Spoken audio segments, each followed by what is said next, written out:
if you're very tired and you stay up all night and you just kind of force yourself through it, eventually you almost get like another burst of being awake again. All right. That's kind of what we saw in markets where they got so tight on the fiscal side and the monetary side that we kind of went past the looking glass towards actually being somewhat stimulatory because a lot of the private sector debt is low and fixed rate, especially in the household sector and in the investment grade corporate sector. So those industries have held up pretty well, whereas a lot of the U.S. federal debt is short term. The surging U.S. government debt is approaching a critical juncture, poised to trigger more substantial issues, as cautioned by Ray Dalio, the founder of Bridgewater Associates. Dalio, a prominent figure in the hedge fund industry, issued a warning on CNBC, emphasizing that the escalating need to borrow extensively to cover deficits will worsen the political and social challenges facing the country. The current U.S. debt stands at a staggering $33.8 trillion, marking a 45% surge since the onset of the COVID-19 pandemic in early 2020, according to Treasury Department data. Out of this total, $26.7 trillion is owed by the public. In the preceding year, the government incurred a $1.7 trillion deficit as it endeavored to sustain its spending pace. As the debt accumulated, and the Federal Reserve raised interest rates in an attempt to curb inflation, the government allocated $659 billion to cover net interest costs in fiscal 2023. Dalio contends that this financial scenario is a recipe for trouble. Lyn Alden shares this concern, aligning with Dalio's perspective. According to Alden, business cycles over time accumulate instabilities, especially in public debt. The past 4 decades have witnessed a trend of increasing debt coupled with lower interest rates and higher debt levels relative to GDP. The video will delve deeper into these financial system instabilities, particularly as a consequence of rising public debt, as Lyn Alden provides insights on the subject.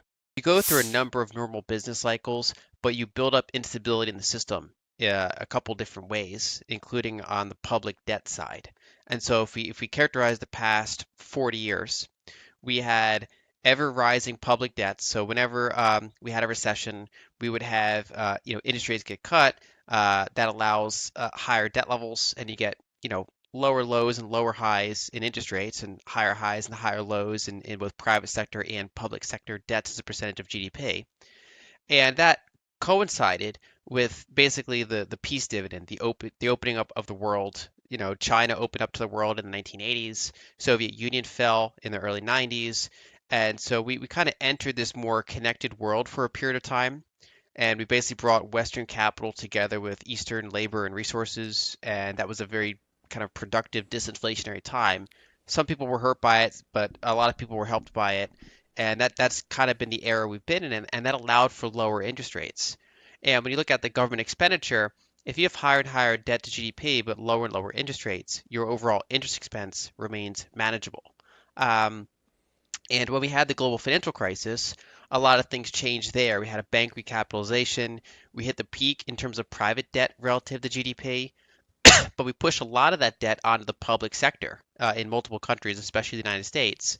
And so when we look back at prior long-term debt cycles, they do tend to come in a 1-2 punch. First, you have the private debt bubble kind of break apart, which is disinflationary. But then the second stage is when all that gets pushed up to the public sector, and then that becomes more of an inflationary type of crisis. So kind of ever since the past, call it 3-4 years, we've been in that second phase of the bubble. And so I think that's one of the best ways to look at it from a historical lens. But then, of course, you have to think, okay, what is different now in terms of culture, in terms of technology, in terms of just the way the world looks? What is different, even though that's a useful baseline? And it's, these types of periods are always weird.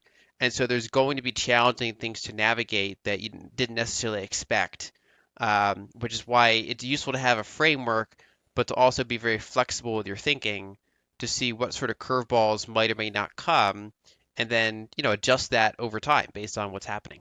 Back in early 2022, when it became clear that the Fed was going to be quite hawkish, that was, my expectation was we'd have a recession by kind of later in the year. And that it'd be tough to get interest rates over 3% before you'd have kind of those types of problems. And for the most of 2022, that was correct. We had slowing economic indicators. We had 2 quarters of negative real GDP growth, even though they weren't technically a recession because they didn't have like an unemployment spike and stuff, but we had a period of softness. Asset prices had a pretty bad time across the board. Um, and but then by early 2023, I started to see signs that it was playing out differently. That basically the fiscal deficits, ironically from part of that the monetary tightening, so the higher interest expense from the federal deficits, were starting to actually kind of balance themselves out. They were becoming kind of inflationary and stimulatory. And then when you had the kind of the mini banking crisis and the Fed's willingness to re-inject some liquidity in there to stop contagion, these things really kind of added up to a shift in how I viewed things. So it was, that's an example of being flexible, where you have a view, it starts playing out, but then after a certain point, it kind of starts being a little different. It's almost like if you're very tired and you stay up all night and you just kind of force yourself through it, eventually you almost get like another burst of being awake again. All right. That's kind of what we saw in markets where they got so tight on the fiscal side and the monetary side that we kind of went past the looking glass towards actually being somewhat stimulatory because a lot of the private sector debt is low and fixed rate, especially in the household sector and in the investment grade corporate sector. So those industries have held up pretty well, whereas a lot of the U.S. federal debt is short term, and so that's been refinanced at much higher rates. And so the we have like two very powerful competing forces here. One is that the interest rates are putting downward pressure on a number of interest rate sensitive industries, commercial real estate and small businesses and junk rated companies and the like. But on the other hand, that interest expense is just completely blowing out the deficit, which is on its own, it's a stimulatory inflationary force. And in the past year or so, they've been roughly balanced. In addition to addressing fundamental budgetary concerns, Dalio also issued a cautionary note about foreign buyers, constituting approximately 40% of the demand for U.S. Treasuries, who have been scaling back their involvement. This shift has resulted in a supply-demand imbalance. Data up to January reveals that foreign holdings of U.S. government debt amounted to $7.4 trillion, reflecting a decrease of $253 billion or 3.3% over the past year. Notably, China has significantly reduced its holdings, experiencing a 177% decrease during this period. While not predicting a major crash, Alden anticipates a market characterized by a range-bound trajectory with the potential for significant fluctuations, albeit without substantial real returns. She underscores the Federal Reserve's perpetual ability to print more money, mitigating the likelihood of rapid and chaotic developments. The video will now proceed with further explanations from Alden on these matters. A country that controls its own unit of account is when push comes to shove, they print. And I'd be careful. That doesn't mean fully risk on because, for example, the Fed right now under Jerome Powell, his legacy is on the line. He is serious about tightening. Um, and it's one of those things where he doesn't, if the stock market drops 20%, he's not going to care. If credit markets have problems, if there's a big cycle of commercial real estate bankruptcy, he's not going to care. If anything, they're good. That's like things he'd probably like to see. The markets where they jump in quickly are bank contagion, anything adjacent to that, like repo spikes, like they did in 2019, or the treasury market itself, right? Those are the cores of the system that that they're very unlikely to let struggle for long periods of time. Whereas almost anything else, you do have to be quite careful of. And that's part of why I don't expect, and for a while I have not expected, good stock or broad real estate returns, especially on a real basis. When you're comparing that to CPI or when you're comparing that to what you can get on a T-bill and things like that, the overall risk of those markets remains pretty high. But another way of looking at it is you mentioned 2.9 trillion in debt. But it's like we have 1.7 trillion in annual fiscal deficits, right? It's like there's a fire hose of deficits going into the market. So you can have trillion-dollar bankruptcies that are kind of offset by trillion-dollar just ongoing fiscal injections. And so even if the Fed doesn't come to the rescue there, it's just that one industry is suffering, arguably right sizing. I mean, commercial real estate does have to go through a repurposing and just a change because we've changed, our technology's changed, our locations have changed. But on the other hand, I don't think you're going to see like restaurant sales go bust because the people that go to restaurants a lot of them are on the receiving side of these very large fiscal deficits. And so it's a very kind of industry by industry market. And I think the overall aggregate is this is kind of stagflationary range bound type of thing where it's a very some people feel like what recession? I don't see a recession. And other people are racking up credit card debt to get by because for them it already is a recession.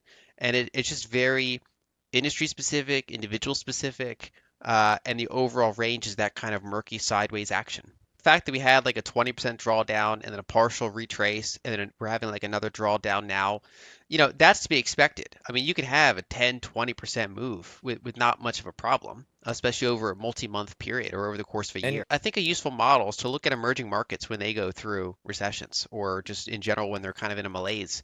Often the stock market's not going down big in nominal currency terms. It's doing bad in dollar terms, yeah, but it's usually doing fine in nominal local currency terms. And I think that basically when developed countries go through sovereign debt crises or things like we're having now, it's basically like a developed market with emerging market characteristics. yeah. And so either look, I use the 1940s analog a lot, but potentially more accessible analog for people is just look at emerging markets. I'm not saying the absolute basket case ones, but just like the standard quintessential emerging market, what do their recessions look like? What do their stock markets do in nominal terms versus, say, compared to dollars or gold or whatever? And I think that there's some comparisons there that are instructive. So I would expect a range bound, and that range could be pretty big, and then not great real returns. Probably, we've had negative real returns since, like early 2021 or like mid 2021. Um, and I would expect that to continue for a number of years because I think that some of the more defensive assets, like literally, T-bills, tips, at their positive real rates are interesting now. I prefer gold and Bitcoin. I think there's some emerging markets that are attractive if you choose them selectively. There are a mix of assets out there that are interesting, but I think the ones that have been expensive and crowded into are just unlikely to do good returns. And that, things can correct in price or they can correct in time. They can just be in a range for a long time, and that is eventually a correction. The holiday shopping season commenced with a record-breaking 20.4 million shoppers, both in-store and online, from Thanksgiving Day through Cyber Monday, as reported by the National Retail Federation.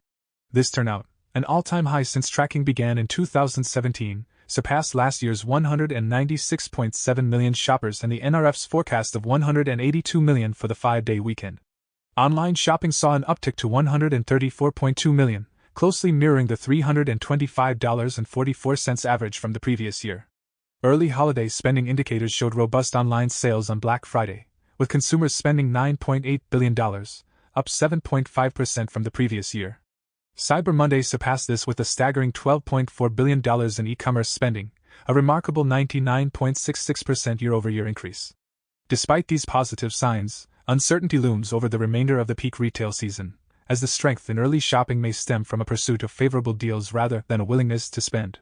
Retailers, including Walmart, have expressed caution, citing weak discretionary spending, even though it has picked up during promotional events.